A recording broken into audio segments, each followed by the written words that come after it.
Alors, pour ça, vous voyez qu'il y a des changes qui sont les parents, c'est-à-dire tous les changes contre le dollar, ils sont les seuls changes qui sont cotés par les banques, par les market makers. Je vais vous expliquer maintenant.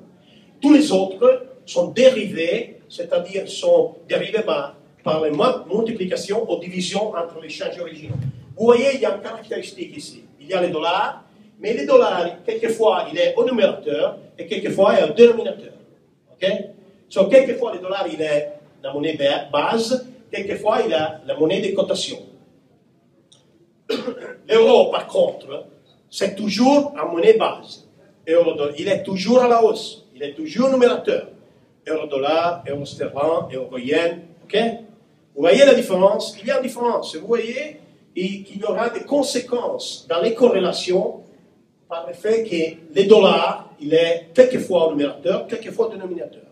Alors, si vous faites la confrontation entre deux changes qui sont, où les dollars est dans deux différentes places, alors il faut multiplier. C'est normal. Si vous multipliez euro-dollar par dollar-yen, ça vient euro-yen. C'est facile. Alors, il y a, moi j'appelle toujours les rouges boutons, qui sont les parents. Le marché du Forex, il est comme une famille moderne, comment on dit, alargata. Agrandie, oui. C'est comme une famille agrandie, où il y a tous les changes qui vont se, comment on dit, mettre ensemble, et ils font des fils. Et ces fils sont des fils légitimes ou des fils illégitimes. Alors, dans les plateformes, vous avez les fils légitimes, qui sont les carrés qui sont bleus. Les fils illégitimes sont les autres. Dans votre plateforme, vous avez Euro-Sterling, Euro-Aussie, Euro-Canada, Sterling Canada, Sterling Aussie. Vous n'avez pas Yen Aussie, Yen Canada. Alors ça, c'est très important. Parce que vous comprendrez bientôt certaines façons de corrélation qui dépendent de ça. Je vais vous expliquer mieux. Alors ça, c'est How to Build a Cross. Comme on va trouver un fils, un cross. L'euro-dollar, il n'est pas un cross. Cross en anglais veut dire incrocio. Cross, croisement. Excusez-moi, quelquefois, croisement. Et ça, c'est un croisement. Vous voyez? Parce que quand vous calculez, moi que je faisais le market maker, quand il n'y avait pas les plateformes, j'avais la machine. Et Xavier, c'est quoi l'euro-yen pour 10 millions? Alors, l'euro-yen pour 10 millions, je ne sais pas. Pour calculer l'euro-yen pour 10 millions, je dois prendre l'euro-dollar. Alors, je prenais les bits d'euro-dollar. Après, je prenais les bits de dollar-yen, très vite, parce que les autres, il est en train d'attendre les prix. Moi, je dois faire les prix. Je n'ai pas la plateforme qui calcule avec un Excel formula, qui est facile. Il y a un humain qui va trader et qui va risquer, tout seul. Alors, moi, faites fingers, non? Je vais calculer, le prix est fausse, il me donne 20 millions d'euro-yen et je suis tué. C'est comme ça. Alors là, il faut calculer bit per bit, ask pour ask, pour calculer les bits d'euro-dollar, les bits d'euro-yen et les ask d'euro-yen. Ok, ça c'est déjà un autre passo, notre step pour calculer, et vous pouvez faire tous les exercices que vous voulez pour calculer les changes, les crosses. Alors là, quelle chose que je dois mettre? Division ou multiplication pour vous? Division. Quand il y a les dollars dans la même part, vous devez faire la division. Vous vous rappelez quand on allait à l'école, peut-être il y a 40 ans pour moi, 30 ans pour moi, et là, il faut faire la multiplication. Mais ça, c'est déjà un pas vers un step vers la corrélation. Et je vous explique pourquoi. Parce que maintenant, on passe à deux types de corrélations. Alors, je fais une autre chose, excusez-moi, je vais à la baisse parce que j'ai des slides qui sont plus ici. OK. Alors, on fait un autre step. Là, on parle de vitesse entre les devises contre dollars il y a une relation de vitesse. Partout, il y a la même vitesse, théoriquement. Moi, j'ai calculé qu'il y a deux différentes vitesses entre euro-dollar et New Zealand dollar. Euro-dollar, moi, je l'appelais l'éléphant, parce que la liquidité qu'il y a dans l'euro-dollar et dans les dollars yens est beaucoup plus haute que la liquidité que vous trouvez dans Aussie dollar, dollar Canada et New Zealand dollar. La raison est très simple. Il y a des relations entre des pays. Europe, États-Unis, 300 millions de personnes, 250 millions de personnes. Relations commerciales, relations spéculatives.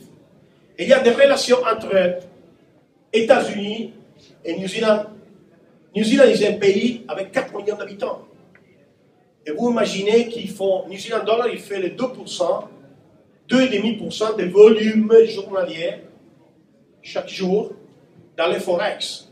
C'est très important, 4 millions d'habitants. Vous imaginez? La Banque centrale néo-zélandaise, elle a 250 millions de réserves de monnaie. Si la spéculation voulait attaquer la New Zealand, probablement dans 2 heures, il va tuer le pays. Vous comprenez bien les risques qui va courir un pays comme ça. Mais c'est un pays qui a tous les comptes à l'autre. Alors tous les marchés, ils ont rating AAA et whatever. Okay? Alors là, il faut comprendre qu'il y a des relations entre cette monnaie qui sont basées sur les vitesses. Alors, ça, je l'appelais éléphant. Ça, je l'appelais gazelle. Et ça, je ne sais pas, c'est un mix entre les éléphants et les gazelles. Je ne sais pas comment on peut l'appeler. De toute façon, si vous connaissez, comme calculer un cross maintenant, et vous connaissez la vitesse, vous pouvez calculer très bien la relation entre cette monnaie. Il y a 2 types de relations. Une relation que j'appelle classic correlation, des corrélations classiques. Ça veut dire quoi? Si les dollars montent contre une devise, ils montent contre une autre devise. Si le dollar va à la baisse contre une devise, il va à la baisse aussi contre une autre devise. C'est-à-dire que si le dollar il va monter dans les corrélations classiques, après je vous explique quand on va utiliser les corrélations classiques et quand on va utiliser l'autre façon de corrélation qui s'appelle corrélation atypique. Ok? Alors il y a 2 types de corrélations, 2 types de corrélations. Et maintenant on parle de la corrélation classique. Et ça veut dire que quand le dollar monte contre une devise, il monte aussi contre l'autre devise. Mais à une vitesse différente. Ok? Alors, si le dollar il va monter, le dollar est un gazelle, il va très vite. Alors, ça c'est la théorie. Dans la réalité, peut-être, il y a des jours qui n'est pas comme ça. Mais si vous connaissez la théorie, peut-être vous comprenez pourquoi, quel jour, 7 jours, la réalité est différente. Ok? Mais vous devez connaître la théorie. C'est très important. Moi, j'ai théorisé ça après l'expérience. Mon méthode est une méthode inductive, c'est-à-dire dans l'expérience, je trouve la théorie. Mais je vous dis que l'expérience, ça marche. Parce que mon vie professionnelle a montré que moi, j'étais capable de rester dans la banque pour 12 ans, faisant du market maker, faisant 600, 700 trades par jour, avec des volumes qui étaient 5 trillions de marques par jour, tout seul, avec un assistant qui était un assistant australien qui, tous les jours, parce qu'il n'y avait pas, dans 1987, il n'y avait pas tous les ordinateurs qui calculaient real-time des positions. Il y avait quelqu'un, moi j'achetais, je m'invente, et l'autre qui écrivait à main, et à la fin de la journée, on était toujours fausse, on est long ou on est short 20 millions de marques. Oh, on va chercher. Et à la fin de la soirée, je trouvais que j'avais 20 millions de différences. Plusieurs fois, hein. C'était un autre monde. C'était un autre monde. Moi, j'avais des jours qui étaient... C'est quoi le marque lire? Moi, c'est 30 binoff. 30 binoff. Tu n'avais pas les prix. Et tu devais faire le market maker. Ça, c'était les marchés, une fois.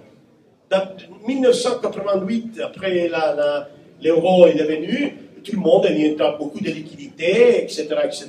Avant, il était un marché dominé par les market makers. Et moi, j'étais un market maker et je manipulais la lyre tous les jours. Je vendais lire tous les jours, toujours. C'était facile, c'était comme tuer quelqu'un de la Croix-Rouge. C'était facile.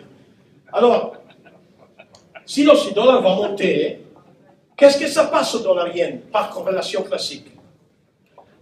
Le dollar doit baisser ou doit monter? Ça, c'est une corrélation classique. Si le dollar baisse contre une monnaie, il doit baisser contre une autre monnaie. Alors, si le dollar baisse, si le dollar monte, ça veut dire que le dollar est en train de baisser. C'est clair? Alors, si le dollar va baisser contre Australian dollar, qu'est-ce que ça passe dans la yen?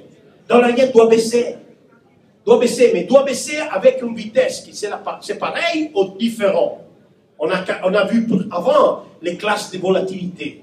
La classe de volatilité nous dit que dans la yen, il y a un éléphant et aussi dans la yen, il y a une gazelle. Alors, la gazelle commence à bouger beaucoup et l'éléphant bouge moins. OK? Alors là, si ça monte 0,20, peut-être ça baisse 0,10.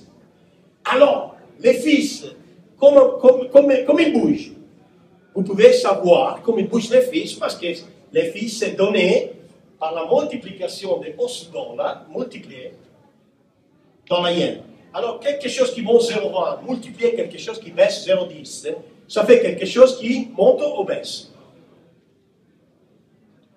Pas où. Et le résultat de cette opération, c'est une opération qui ça monte ou ça baisse? Ou ça baisse? Ça monte. Ça monte. Combien ça monte? Ça monte moins par rapport à combien ça bouge au $.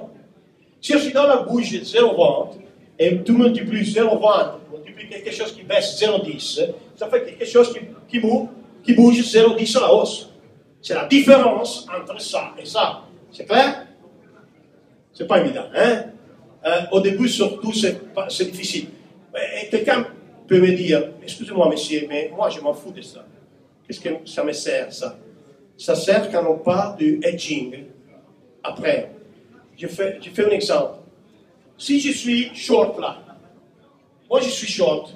I'm short $. $. is moving higher. $, ça bouge à la hausse. Je perds ou je fais l'argent? Je perds. Je suis short. Et le marché, il est en train de bouger à la hausse. Qu'est-ce que je dois faire? Je dois faire les stop loss. Je ne fais pas les stop loss. Je trouve quelque chose pour edge la position. Je vais vendre dans la yen. Parce que je suis short, je suis long dollar, parce que je suis short aussi, je suis long dollar. Je vais neutraliser le long dollar est fausse, parce que le dollar il est en train de baisser. Alors ma position est fausse, je suis long de dollars, je vais vendre les dollars, je vais neutraliser les dollars. La composante dollar, je vais la neutraliser. Et je vais créer une position qui est aussi bien short. Alors vous voyez que si je restais aussi dollar long short, je perdais 0,20. Si je vais transformer la position en aussi dollar yen short, je perds seulement 0,10. Vous voyez? Alors ça, c'est déjà un autre step. Alors après, je dois travailler en ça. Si ça baisse 0,10, je peux fermer la position, gagner les 0,10 et attendre peut-être que ça va corriger à la baisse. Si corrige à la baisse seulement que les 0,10, je vais fermer à moins 0,10, place 0,10 que j'ai gagné, ça fait nul. J'ai déjà fait un bon travail. En lieu de faire un stop loss de 0,20, j'ai pris un nul après et utilisant la corrélation. OK? Ça, c'est un premier pas, step, que je fais. Mais il y en a beaucoup d'autres, et ça, je vais le voir après. Regardez la corrélation classique. La corrélation classique, on va l'utiliser dans certaines conditions de marché. Vous connaissez la courbe de cycle économique.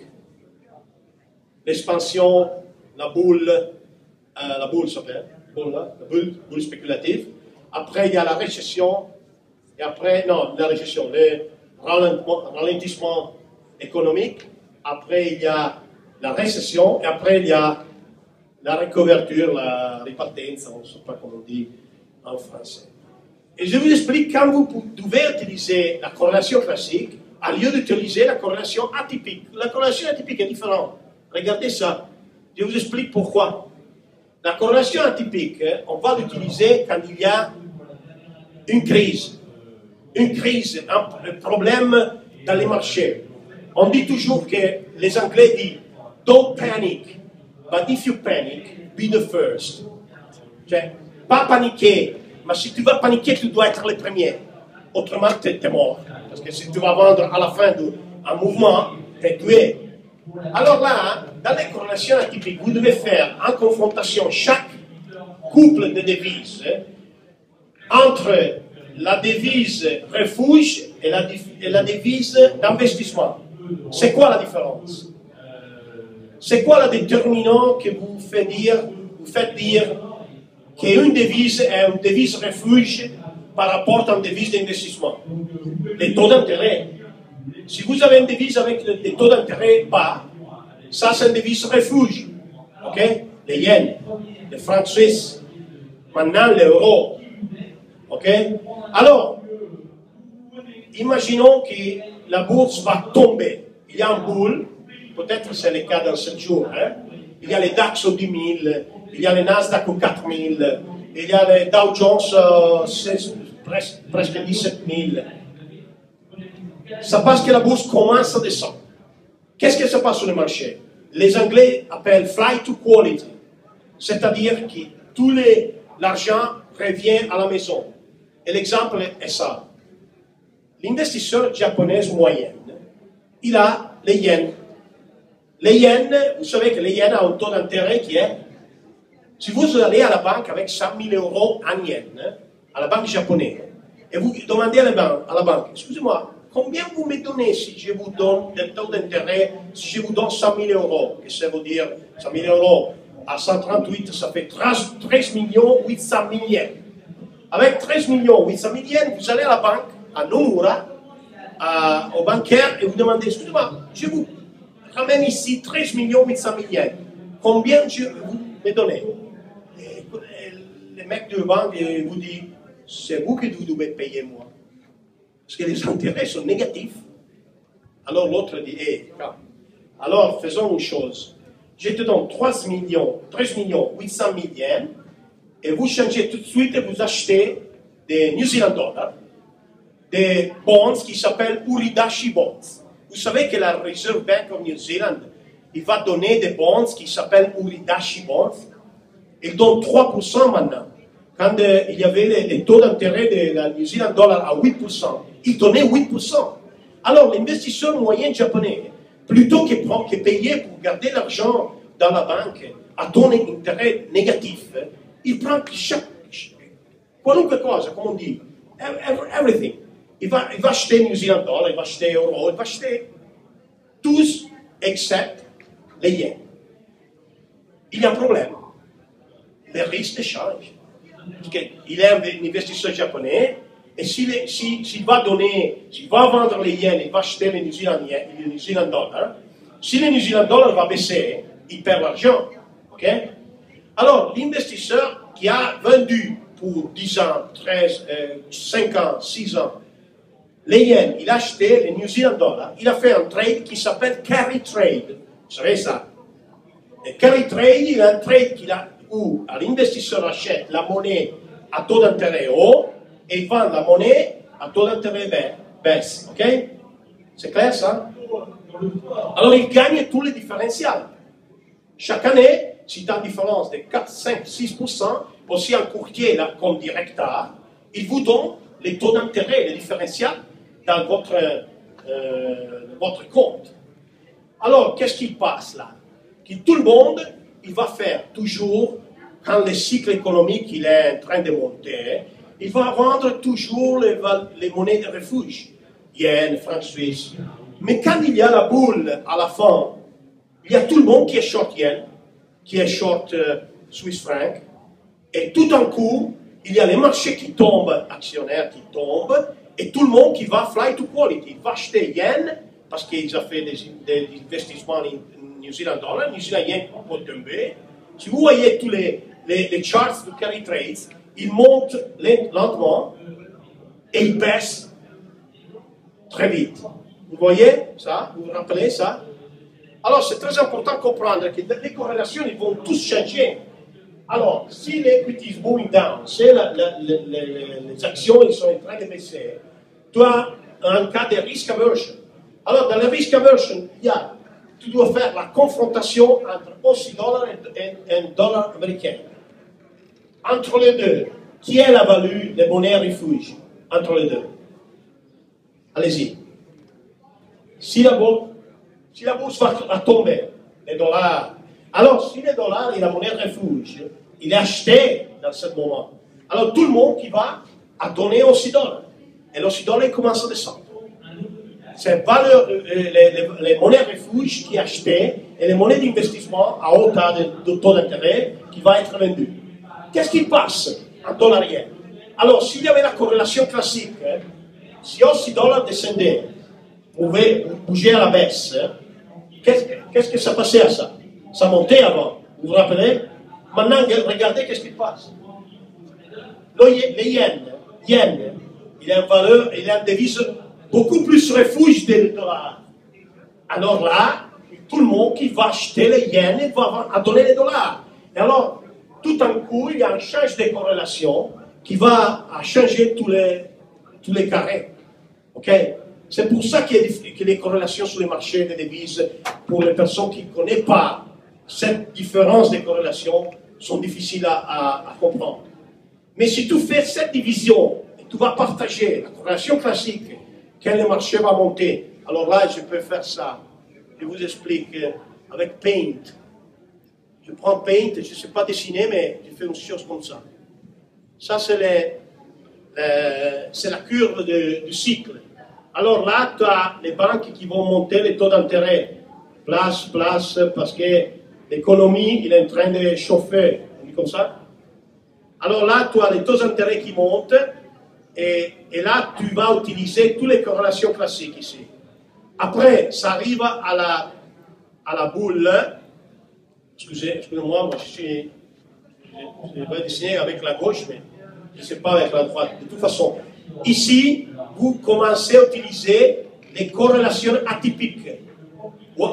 Parce que les choses vont changer. C'est-à-dire, les marchés commencent à baisser.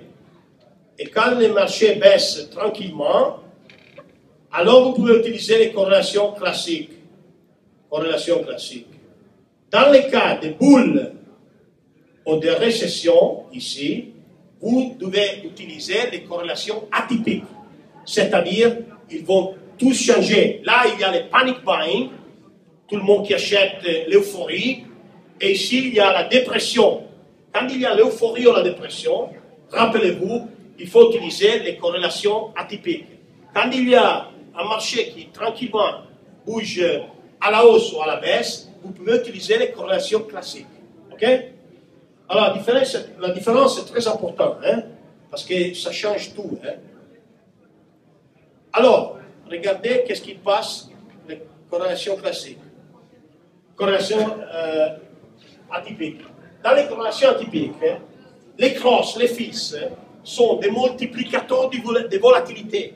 Rappelez-vous, quand il y a des paniques ou d'euphorie dans les bourses, tous les crosses sont les devises, les paires où il n'y a pas les dollars, ils sont des multiplicateurs de volatilité. Ça marche? Quand il y a un marché tranquille, les crosses sont des démultiplicateurs de volatilité. Ok? Alors là, quand vous faites un hedging, comme j'ai fait, je vais chercher un cross qui est un démultiplicateur de volatilité.